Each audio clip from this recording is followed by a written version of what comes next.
Hello friends, today we are live now and we will learn about class 9th Hindi Kshitij chapter number 9 साख और शब्द का question answer करेंगे जो कि एग्जाम में आने वाले प्रश्न से रिलेट करके इसका उत्तर आप लिख सकते हो। चलिए स्टार्ट करते हैं अपने क्वेश्चन आंसर का सीरीज। और चैनल पर नए हो सब्सक्राइब कर लेना और वीडियो को लाइक कर लेना। चलिए देखते हैं फर्स्ट क्वेश्चन क्या है हमारा। मानसरोवर से कवि का क्या आशय है, मतलब कि मानसरोवर के माध्यम से कवि क्या कहना चाहते हैं। चलिए देखते हैं इस प्रश्न का उत्तर क्या है हमारा। इस प्रश्न का उत्तर है हमारा मानसरोवर का अर्थ होता है एक पवित्र सरोवर जिसमें हंस विहार करते हैं। मतलब कि जो मानसरोवर होता है उसका मतलब होता है एक पवित्र मतलब कि साफ सुथरा सरोवर मतलब कि नदी जिसमें हंस रहते हैं। यही था मानसरोवर का मतलब। और बढ़ते हैं अपने अगले प्रश्न की ओर जो कि है हमारा प्रश्न नंबर 2। कवि ने सच्चे प्रेम का क्या कसौटी बताई है, मतलब कि कवि के माध्यम से सच्चा प्रेम क्या होता है। चलिए देखते हैं इस प्रश्न का उत्तर क्या है हमारा। इस प्रश्न का उत्तर है हमारा कवि ने सच्चे प्रेम की यह कसौटी बताई है कि उसका मन विकारों से दूर और पवित्र होता है। इस पवित्रता का असर मिलने वाले पर पड़ता है। ऐसे प्रेमी से मिलने पर पवित्रता और सारे पाप नष्ट हो जाते हैं। मतलब कि कवि के कहने का मतलब है कि सच्चा प्रेम का मतलब यही होता है कि उसका मन जो है विचारों और पवित्रता से भरा हुआ हो और उससे मिलने वाले पर उनके पवित्रता का असर पड़े। और जब ऐसे प्रेमी से मिलते हैं तो उनके सारे पाप नष्ट हो जाते हैं। इस प्रश्न का उत्तर यही था। और बढ़ते हैं अपने अगले प्रश्न की ओर जो कि है हमारा प्रश्न नंबर 3। तीसरे दोहे में कवि ने किस प्रेम के ज्ञान को महत्व दिया है, मतलब कि जो कवि है चैप्टर में दिए गए तीसरे दोहे के माध्यम से किस प्रकार के ज्ञान को महत्व को दिखाए हैं। चलिए देखते हैं इस प्रश्न का उत्तर क्या है हमारा। इस प्रश्न का उत्तर है हमारा इस दोहे में अनुभव से प्राप्त आध्यात्मिक ज्ञान को महत्व दिया गया है। मतलब कि इस चैप्टर के अंदर जो तीसरा दोहा है उसके माध्यम से उसके अनुभव से जो प्राप्त हुआ है आध्यात्मिक ज्ञान उसको जो है महत्व दिया गया है। ये था इस प्रश्न का उत्तर। और बढ़ते हैं अपने अगले प्रश्न की ओर जो कि है हमारा प्रश्न नंबर 4। इस संसार में सच्चा संत कौन कहलाता है, मतलब कि कवि के माध्यम से जो ये संसार है हमारा उसमें सच्चा संत कौन है, उसका मतलब क्या है। चलिए देखते हैं इस प्रश्न का उत्तर क्या है हमारा। इस प्रश्न का उत्तर है हमारा इस संसार में सच्चा संत वही है जो जाति धर्म संप्रदाय आदि के भेदभाव से दूर रहता है और तर्क वितर्क वैर विरोध और राम रहीम के चक्कर में पड़े बिना प्रभु की सच्ची भक्ति करता है। ऐसे व्यक्ति ही सच्चा संत होता है। मतलब कि कवि के माध्यम से संसार में सच्चा संत वही होता है जो जाति धर्म से दूर होता है, संप्रदाय और आदि भेदभाव से दूर रहता है और तर्क वितर्क वैर विरोध और राम रहीम के चक्कर में पड़े बिना प्रभु की सच्ची भक्ति करता है। ऐसे व्यक्ति को ही सच्चा संत माना जाता है। ये था इस प्रश्न का उत्तर। और बढ़ते हैं अपने अगले प्रश्न की ओर जो कि है हमारा प्रश्न नंबर 5। अंतिम दो दोहे के माध्यम से कबीर ने किस तरह की संकीर्णताओं की ओर संकेत किया है। मैं पहले आपको बता दूं कि संकीर्णता का मतलब होता है अहंकार। मतलब कि जो कबीर है वो अंतिम दो दोहे के माध्यम से किस प्रकार के अहंकार की ओर संकेत किया है। चलिए देखते हैं इस प्रश्न का उत्तर क्या है हमारा। इस प्रश्न का उत्तर है हमारा अंतिम दो दोहे में कबीर ने निम्नलिखित संकीर्णताओं की ओर संकेत किया है। मतलब कि जो कबीर हैं उन्होंने अंतिम दो दोहे के माध्यम से अनेक अहंकारों के बारे में बताया है, जिसमें से पहला अहंकार था उनका अपने अपने मत को श्रेष्ठ मानने की संकीर्णता और दूसरे के धर्म की निंदा करने की संकीर्णता। मतलब कि जो लोग हैं वो अपने मत को श्रेष्ठ मानने की अहंकार करते हैं और दूसरे के धर्म को निंदा करने का अहंकार करते हैं। और इनका दूसरा अहंकार था ऊंचे कुल के अहंकार में जीने की संकीर्णता। मतलब कि वो जो है अपने ऊंचे कुल के अहंकार में जीते थे। ये था दो अहंकार जिसे कबीर ने अंतिम दो दोहे के माध्यम से बताया है। चलिए बढ़ते हैं अपने अगले प्रश्न की ओर जो कि है हमारा प्रश्न नंबर 6। किसी भी व्यक्ति की पहचान उसके कुल से होती है या उसके कर्मों से, तर्क सहित उत्तर दीजिए। मतलब कि इस प्रश्न में पूछा जा रहा है किसी व्यक्ति की पहचान जो है उनके कुल से होती है या उनके कर्मों से। चलिए देखते हैं इस प्रश्न का उत्तर क्या है हमारा।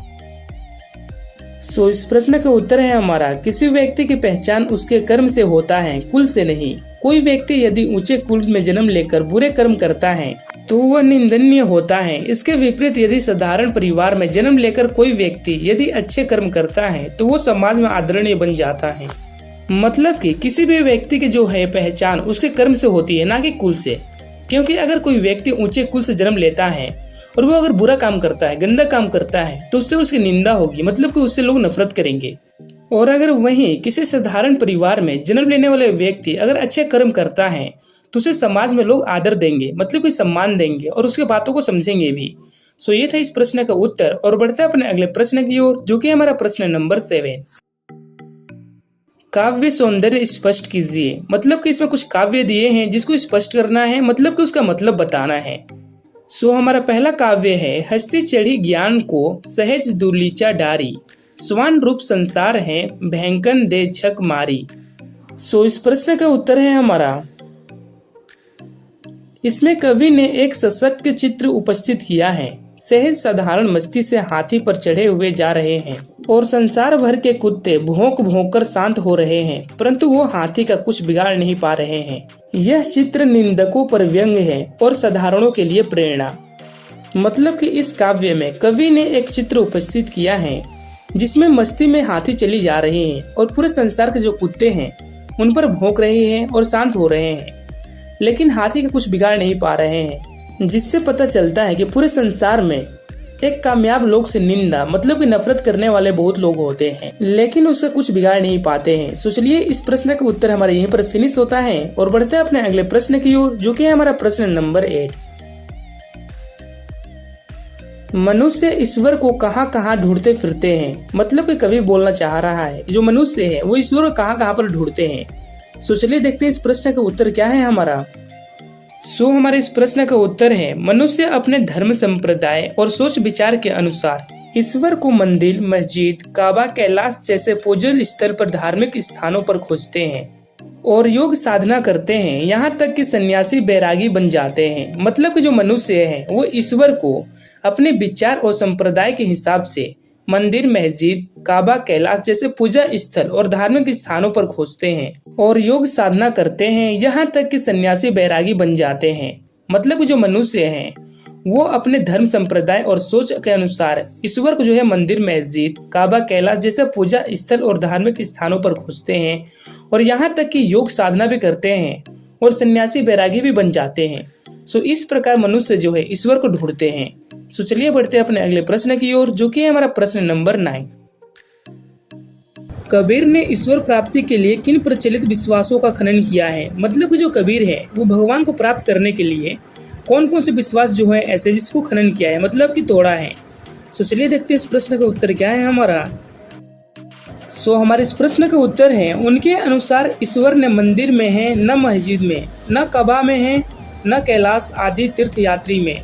वह न कर्मकांड करने में मिलते हैं, न योग साधना से और ना ही बैरागी बनने से। ये सब ऊपरी दिखावा होता है, ये सब ढोंग होता है, इनमें मन लगाना व्यर्थ है।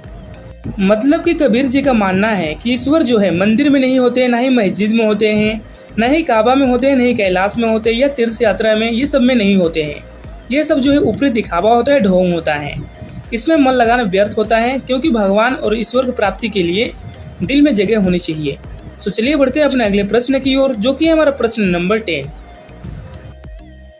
कबीर ने ईश्वर को सब श्वासों की श्वास में क्यों कहा है। मतलब कि जो कबीर है वो ने भगवान को सबके श्वासों के श्वास में क्यों कहा है। चलिए देखते हैं इस प्रश्न का उत्तर क्या है हमारा। हमारे इस प्रश्न का उत्तर है, कबीर का मानना था कि ईश्वर घट घट में समाया है, वो प्राणी की हर सांस में समाया हुआ है, उसका वास प्राणी के मन में ही है। मतलब कि कबीर का मानना है कि जो ईश्वर है हर जगह पे होता है, वो प्राणी की हर सांस में होता है और उसका वास जो है प्राणी के मन में ही होता है। ये हम कर लिए इस प्रश्न के उत्तर और बढ़ते हैं अपने अगले प्रश्न की ओर, जो कि हमारा प्रश्न नंबर 11। कबीर ने ज्ञान के आगमन की तुलना सामान्य हवा से न कर आंधी से क्यों किया है।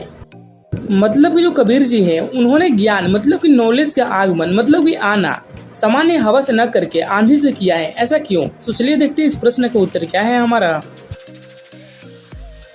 हमारे इस प्रश्न का उत्तर है, ज्ञान की आंधी के मनुष्य के जीवन पर यह प्रभाव पड़ता है कि उसके सारी शंकाएं और अज्ञानता का नाश हो जाता है और वह मोह माया के संबंधों से मुक्त हो जाता है, मन पवित्र व साफ होकर प्रभु भक्ति में लीन होता है। मतलब कि कबीर जी का मानना है कि जो ज्ञान की आंधी होती है वो मनुष्य के जीवन को बदल देती है और उसकी सारी शंकाएं और अज्ञानता मतलब कि मूर्खता है वो नाश हो जाता है, मतलब कि खत्म हो जाता है। और वो जो है मोह माया के संबंधों से मुक्त हो जाता है और वो पवित्र और साफ मन से प्रभु भक्ति में लीन होता है। सो ये था इस प्रश्न का उत्तर। और बढ़ते अपने अगले प्रश्न की ओर, जो कि हमारा प्रश्न नंबर 12। ज्ञान की आंधी का भक्त के जीवन पर क्या प्रभाव पड़ता है? मतलब कि कबीर जी के अनुसार जो ज्ञान है उसकी आंधी की वजह से भक्त के ऊपर कौन सा प्रभाव पड़ता है? तो चलिए देखते हैं इस प्रश्न का उत्तर क्या है हमारा। सो इस प्रश्न का उत्तर है ज्ञान की आंधी आने से भक्त के जीवन पर अनेक प्रभाव पड़ते हैं। सो इसी में से पहला प्रभाव है भक्त के मन पर छाया अज्ञानता का भ्रम दूर हो जाता है। मतलब कि अगर कोई व्यक्ति ज्ञान प्राप्त कर लेता है तो उसके बाद जो है वो किसी पर विश्वास नहीं करता है, मतलब कि अंधविश्वास पर विश्वास नहीं करता है। और इसी का दूसरा प्रभाव होता है हमारा भक्त के मन का लोभ लालच आदि निकल जाता है। मतलब कि जो भक्त होते हैं भगवान की पूजा करते हैं उनमें से जो लोभ लालच है वो सब निकल जाता है ज्ञान प्राप्त के बाद। और तीसरा प्रभाव है मन में प्रभु भक्ति का भाव जगता है। मतलब कि अगर कोई व्यक्ति ज्ञान प्राप्त कर लेता है तो उसके बाद उनके मन में जो है प्रभु भक्ति का ज्ञान जगता है। सो ये हमने बात कर लिया ज्ञान की आंधी का भक्त के जीवन पर प्रभाव। और बढ़ते हैं अपने अगले प्रश्न की ओर, जो कि हमारा प्रश्न नंबर 13। भाव स्पष्ट कीजिए। इसमें कुछ प्रश्न दिए गए हैं जिसके भाव स्पष्ट करना है। इसमें से पहला है हमारा हेति चिंत की वे श्रीनी गिरानी मोह बलिंडा टूटा। सो चलिए इसका एक्सप्लेनेशन क्या है देखते हैं। सो इस प्रश्न का उत्तर है हमारा, इसका भाव यह है कि ईश्वरीय ज्ञान को जानने के बाद प्रभु प्रेम के आनंद की वर्षा हुई और उस आनंद में भक्त का हृदय पूरी तरह सराबोर हो गया। मतलब कि इसका भाव है कि ईश्वरीय ज्ञान जो है उसके बाद प्रभु प्रेम के आनंद का वर्षा होता है और उसी आनंद में भक्त का हृदय जो है पूरी तरह सराबोर हो जाता है, मतलब कि उनका मन खुश हो जाता है। सो चलिए देखते हैं अगले पाठ का प्रश्न क्या है हमारा। आंधी पीछे जो जल बुझा प्रेम हरि जन भीना। सो इस प्रश्न का उत्तर है हमारा ज्ञान की आंधी आने के बाद मन प्रभु की भक्ति में लीन हो जाता है और ज्ञान के वर्षा के बाद जो पानी गिरा उससे हमारी मन की बुराई धुल गई, अर्थात ज्ञान की प्राप्ति के बाद मन साफ हो गया। मतलब कि ज्ञान प्राप्ति के बाद मन जो है प्रभु की भक्ति में लीन हो जाता है और ज्ञान की जो वर्षा होती है उसके पानी से हमारी सारी बुराई धुल जाती है और ज्ञान के प्राप्ति के बाद हमारा मन जो है साफ हो जाता है। सो यही था हमारा इस चैप्टर का आखिरी प्रश्न जिसके बारे में हमने बात कर लिया। और चैनल पर नए हो सब्सक्राइब कर लेना और वीडियो को लाइक कर लेना। And thank you so much for watching my video and bye bye.